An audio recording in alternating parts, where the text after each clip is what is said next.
今回の主役は関東の新快速と呼ばれているつくばエクスプレスです。つくばエクスプレスでは現在すべて6両編成で運転されています。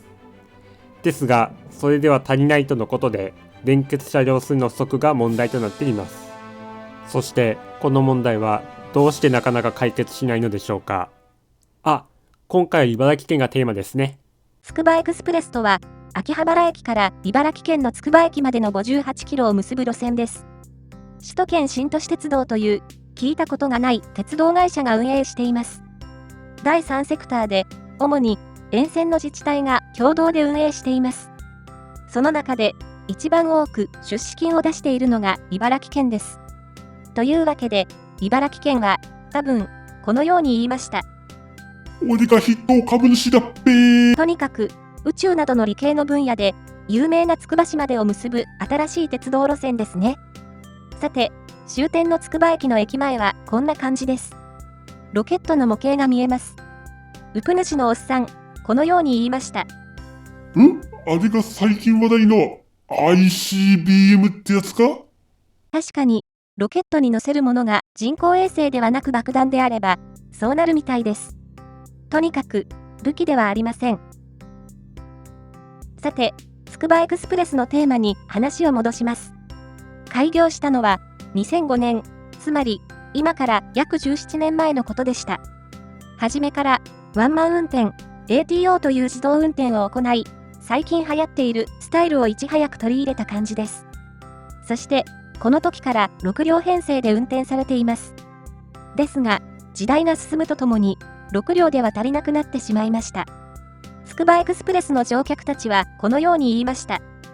なんだか最近、混雑ひでえなー。開業以来、年々お客さんの数が増えていきました。その結果、朝の満員電車の混雑がひどくなった感じです。ここで、首都圏新都市鉄道はこのように言いました。じゃ8両にすっぺ。8両編成にすると発表しました。ただ、それが実現するのは2030年代に入ってからになるとのことです。したがって、あと10年くらいはかかるのです。というわけで、皆さんこのように思ったのではないでしょうか。なんでそんなにかかるんだ？もっと早くできっぺよ。というわけで、ウプ主のおっさん、この辺について調べてみました。つくばエクスプレスが開業すると、駅周辺ではニュータウンができました。その理由ですが、人々はこのように言いました。つくばの電車、秋葉まで電車1本できるらしいな。こりゃ便利だな。東京側の起点は、秋葉原駅で、新しい路線としては珍しく、単独で都心直結となっています。さらに、運賃も JR の幹線と同じくらいのレベルにされました。したがって、大手私鉄のベテラン勢に比べると高い金額ですが、千葉のニュータウン鉄道のような破格にはなりませんでした。よって、沿線に住むメリットが大きかったのです。というわけで、ニュータウンができては、予想以上にたくさん人々が引っ越してきました。故に、電車を使って会社へ行く人たちが増え、満員電車のレベルがひどくなったのです。そんな中、つくばエクスプレスの運営はこのように言いました。なんか朝の混雑すげえからもっと本数増やすべ。朝の満員電車に対応するため、電車の本数を増やしました。限界である3分に1本にまで増やしました。これは首都圏のメジャーな路線と同じレベルです。ですが、それでも混雑率はひどくなり、2019年は 170% を超えたとのことです。身動きが取れないレベルです。こうした中、つくばエクスプレスの運営はこのように言いました。じゃ8両にすっか。6両から2両増やして8両編成にする計画を発表しました。場所に関しては特に問題ないとのことです。そのわけについてこう言いました。スペースあるよ。将来見越してちゃんと取ってるから。もともと工事の段階から将来的な人口増加を見越してホームを伸ばせるようデザインしていました。そしてついにホーム延長の申し込みをやったわけです。ただ納期は10年から20年ということが分かりました。普通の通販であれば自動キャンセルになりますが、極めて長い期間がかかるとのことです。というわけで、皆さんこう思ったのではないでしょうか。何にそんな時間かかるんだ？ホームなんてコンクリ流し込むだけだっぺな。これには理由があるとのことです。ホームを追加できるスペースそのものは確かにあります。ですが、場所があるだけで土台そのものはありません。したがって基礎から作らないといけないのです。まあ、理系に行きたいけど、数学が全くできないので、中学1年の数学から勉強スタートするみたいな感じですね。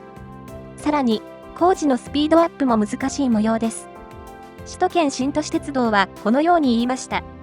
建築資材運び込む場所ねえべ？よーく見てみ。空き場に鉄板とか運び込むところねえべ？建築資材を運び込む場所に制約があり、思うように進められないのです。特に、地下駅は搬入口がありません。守谷の車両基地から運ぶ必要があるのですが、一度に運べる量は少ないみたいです。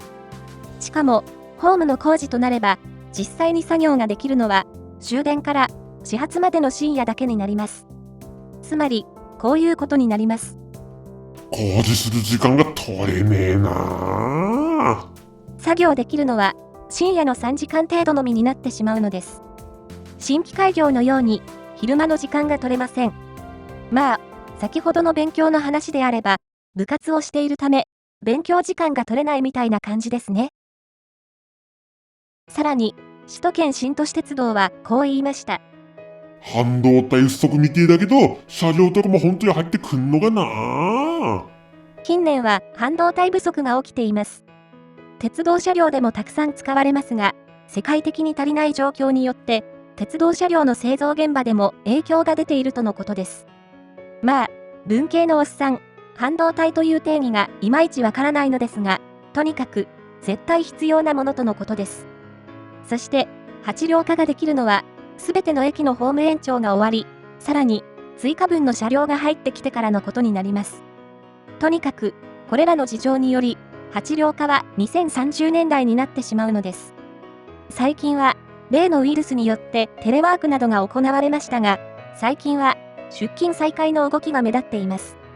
よって、その間にも、さらに混雑がひどくなるかもしれません。そんなつくばエクスプレスですが、皆さんは何か感想ありますか？ところで、ウプ主のおっさん、つくばエクスプレスに乗ってみました。終点のつくば駅まで行ってみました。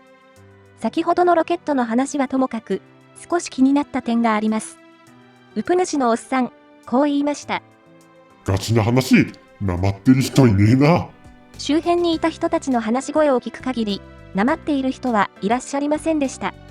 というわけで、少しアウェーな感じがした模様です。